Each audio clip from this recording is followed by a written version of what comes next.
Yemen থেকে ফের ইসরায়েলে ক্ষেপণাস্ত্র হামলা।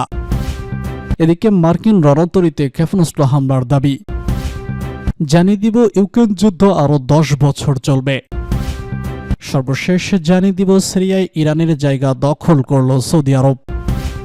ইয়েমেন থেকে ফের ইসরায়েলে ক্ষেপণাস্ত্র হামলা। ইয়েমেন থেকে ফের ইসরায়েলে ক্ষেপণাস্ত্র হামলা হয়েছে। ধারণা করা হচ্ছে হুতি বিদ্রোহীরা এই হামলা করেছে। মঙ্গলবার আল জাজিরার এক প্রতিবেদনে ইসরায়েলি সেনাবাহিনীর বরাতে এই তথ্য জানানো হয়েছে। ইসরায়েলি সেনাবাহিনী বলছে তারা ইয়েমেন থেকে ছোড়া ক্ষেপণাস্ত্র আকাশ প্রতিরক্ষা ব্যবস্থার মাধ্যমে আটকে দিয়েছে। একটি সামরিক বিবৃতিতে এই তথ্য জানিয়েছে বেনিয়ামিন নেতানিয়াহুর বাহিনী। বিবৃতিতে বলা হয়েছে দেশটির কেন্দ্র সতর্কতা সাইরেন বেজে ওঠে, সক্রিয় হয়ে ওঠে আকাশ প্রতিরক্ষা ব্যবস্থা ক্ষেপণাস্ত্রটি শনাক্ত করে আকাশে ধ্বংস করে। দাবি অনুযায়ী ক্ষেপণাস্ত্র ইসরায়েলের ভূখণ্ডে প্রবেশের আগে ভূপাতিত করা হয়। তবে ধ্বংস হওয়া ক্ষেপণাস্ত্রের টুকরো বাসিন্দাদের উপর পড়ার ভয়ে সতর্কতা জারি করা হয়। এ সময় লোকজন নিরাপদ স্থানে সরে যান। ইয়েমেনের হুতি বিদ্রোহীরা এর আগে বলেছিল তারা ইসরায়েলের বেনগুয়েন বিমানবন্দর এবং অধিকৃত পূর্ব জেরুজালেমের দক্ষিণে একটি পাওয়ার স্টেশন লক্ষ্য করে 2টি সামরিক অভিযান চালিয়েছে। তবে তাতে কি পরিমাণ ক্ষতি হয়েছে তা স্পষ্ট করতে পারেনি হুতি বিদ্রোহীরা। প্রসঙ্গত ইয়েমেনের হামলায় দিশেহারা হয়ে পড়েছে ইসরায়েল। দেশটিতে একের পর এক হামলা চালিয়ে যাচ্ছে বিদ্রোহী গোষ্ঠী হুতি। 26শে ডিসেম্বর আবারও ইসরায়েলে হামলা চালিয়েছে তারা।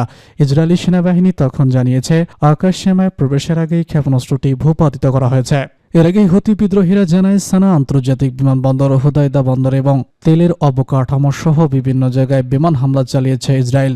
এতে অন্তত 6 জন নিহত হয়েছে। এই ঘটনার প্রক্রিয়ায় দেশটিতে হামলা জোরদারের ঘোষণা দেয় তারা। মার্কিন রণতরীতে ক্ষেপণাস্ত্র হামলার দাবি। মার্কিন বিমান বাহিনী একটি রণতরীতে ক্ষেপণাস্ত্র হামলা দাবি করেছে ইয়েমেনের হুতি আনসারুল্লাহ সমর্থিত সশস্ত্র বাহিনী। মঙ্গলবার এক বিবৃতিতে ইয়েমেন সামরিক বাহিনীর মুখপাত্র ব্রিগেডিয়ার জেনারেল ইয়াহিয়া সারি বলেছেন এই হামলায় ক্রুজ ক্ষেপণাস্ত্রের পাশাপাশি বহু সংখ্যক কামিকাজে ড্রোন ব্যবহার করা হয়। জেনারেল সারি বলেছেন ইয়েমেনের যোদ্ধারা মার্কিন নৌবাহিনীর USS হারি এবং ট্রোমার বিমানবাহী রণতরীতে হামলা চালিয়েছে। মার্কিন বাহিনী ইয়েমেনের বিরুদ্ধে একটি বড় বিমান হামলা চালানোর প্রস্তুতি নিচ্ছে বলেও দাবি করেছেন তিনি। ইয়েমেন সামরিক বাহিনীর মুখপাত্র আরও বলেছেন এদিন একই সঙ্গে ইসরায়েলের বেনগুয়েন আন্তর্জাতিক বিমানবন্দর লক্ষ্য করেও হামলা চালানো হয়েছে। ইয়েমেনি ক্ষেপণাস্ত্র ইউনিটগুলো এই হামলায় ফিলিস্তিনি 2 হাইপারসনিক ব্লাস্টিক ক্ষেপণাস্ত্র ব্যবহার করেছে বলেও জানান তিনি। এছাড়া ইয়েমেনি বাহিনী জলফিকার ব্লাস্টিক ক্ষেপণাস্ত্র ব্যবহার করে অধিকৃত আল কুদসের দক্ষিণে একটি বিদ্যুৎ কেন্দ্রে হামলা চালানো হয়েছে বলে জানা গেছে। জলফিকার ক্ষেপণাস্ত্র রাডার ফাঁকি দিতে সক্ষম এবং উচ্চমাত্রার ম্যানুভার করতে পারে। এই ক্ষেপণাস্ত্রের পাল্লা 2000 কিলোমিটারের বেশি। এদিকে ইসরায়েলি সেনাবাহিনী বলছে তারা ইয়েমেন থেকে ছোড়া ক্ষেপণাস্ত্র আকাশ প্রতিরক্ষা ব্যবস্থার মাধ্যমে আটকে দিয়েছে। ক্ষেপণাস্ত্রগুলো ইসরায়েলের আকাশে প্রবেশের আগে আকাশ প্রতিরক্ষা ব্যবস্থা সেগুলোকে শনাক্ত করে এবং আকাশে ধ্বংস করে। তবে তেল আবিব জুড়ে সতর্ক সাইরেন বেজে ওঠার কথা জানিয়েছে বিভিন্ন গণমাধ্যম। এ বিষয়ে ইসরায়েলি সেনাবাহিনী বলছে ধ্বংস হওয়া ক্ষেপণাস্ত্রের টুকরো বাসিন্দাদের উপর পড়ার ভয়ে সতর্কতা জারি করা হয়। এ সময় লোকজন নিরাপদ স্থানে সরে যান। একটি সামরিক বিবৃতিতে এই দাবি করেছে বেনিয়ামিন নেতানিয়াহুর বাহিনী। ইয়েমেনের হুতি বিদ্রোহীরা এর আগে বলেছিল তারা ইসরায়েলের বেনগুয়েন বিমানবন্দর এবং কথকথিত পূর্ব জেরুজালেমের দক্ষিণে একটি পাওয়ার স্টেশন লক্ষ্য করে একটি সামরিক অভিযান চালিয়েছে।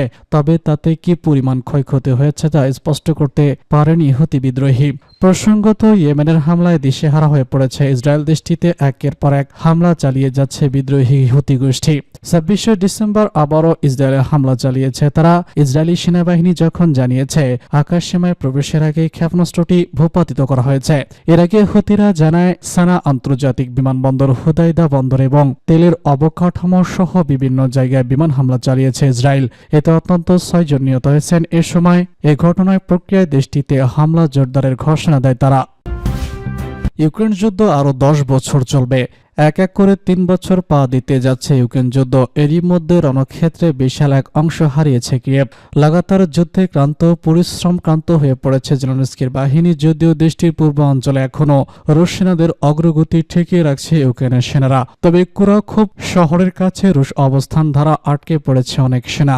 অন্যদিকে আগামী মাসে মার্কিন প্রেসিডেন্ট হিসেবে যুদ্ধবিরতি ট্রাম্পের ক্ষমতা গ্রহণ কিয়েভের সামরিক সহায়তাকে আরও সংকুচিত করার আশঙ্কা করা হচ্ছে। এমন পরিস্থিতিতে প্রশ্ন উঠেছে আরও 1 বছর যুদ্ধ চালিয়ে যেতে পারে কি ইউক্রেন? সম্প্রতি ইউক্রেন যুদ্ধের সর্বশেষ পরিস্থিতি নিয়ে একটি প্রতিবেদন প্রকাশ করেছে বার্তা সংস্থা বিবিসি।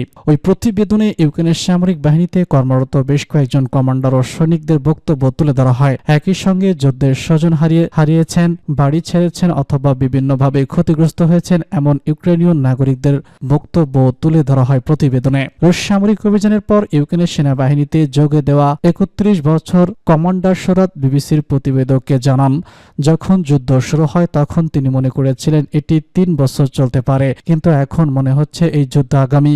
যদিও ট্রাম্পের যুদ্ধ বন্ধের ইচ্ছাকে উড়িয়ে দিচ্ছেন না নোসাদ, তবে এটি কার্যত চুক্তিতে পৌঁছাতে অনেক কাঠখড় পোড়াতে হবে বলে মনে করছেন সেই সেনা সদস্যরা।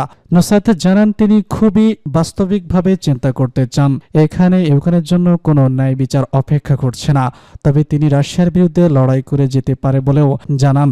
আরেক সেনা সদস্য জানান, আলোচনার মাধ্যমে কেবল যুদ্ধ সাময়িকভাবে থামতে পারে, তবে আগামী ১-২ বছর পর তা আবারও ইউক্রেনের ঘাড়ে ফিরে আসবে। ইউক্রেনের এক সেনা জানান, ইউক্রেনীয় বাহিনী পৃথিবীতে বেঁচে থাকার পরবর্তীতে তিনি জয়ের জন্য মৃত্যুকে বরণ করতেও রাজি আছেন। ইউক্রেনের দ্বিতীয় বৃহত্তম শহর বিগিটিতে ক্রমাগত রুশ ক্ষেপণাস্ত্র আঘাত এনে চলছে। সেখানকার বাসিন্দারা জানান, ইউক্রেনের উচিত এখনই যুদ্ধ থামিয়ে আলোচনায় আসা। এমনকি বিভিন্ন জরিপে নাগরিকরা যুদ্ধের পরবর্তীতে আলোচনাকে প্রাধান্য দিচ্ছেন। বিশেষ করে নারীরা মনে করেছিলেন এই যুদ্ধে সাময়িকভাবে কেউ জয়ী হতে পারবে না। ড্যানিস নামে একজন নারী বলেছেন, ইউক্রেনের হতাহতের প্রকৃত সংখ্যা সরকারিভাবে স্বীকার করা সংখ্যার চেয়ে অনেক বেশি। তিনি মনে করেন যুদ্ধে ৪ লাখেরও বেশি ইউক্রেনের সেনা আহত হয়েছেন। তিনি বিশ্বাস করেন আরও বেশি মানুষের মৃত্যু সমস্যার সমাধান করবে না। তিনি বলেছেন, আমরা যুদ্ধবিরতি চাই, আমরা আরও অনেক বছর ধরে যুদ্ধ চালাতে পারবো না। বলা হচ্ছে, উভয় পক্ষের আলোচনায় ইউক্রেনের নারীদের সবথেকে বেশি ত্যাগ স্বীকার করতে হবে যারা যুদ্ধে তাদের বাবা, ভাই, স্বামী ও সন্তানদের হারিয়েছেন। তারা মনে করছেন এমনকি শান্তির জন্য ইউক্রেনকে তার ভূমি রাশিয়ার কাছে ছেড়ে দিতে পারে।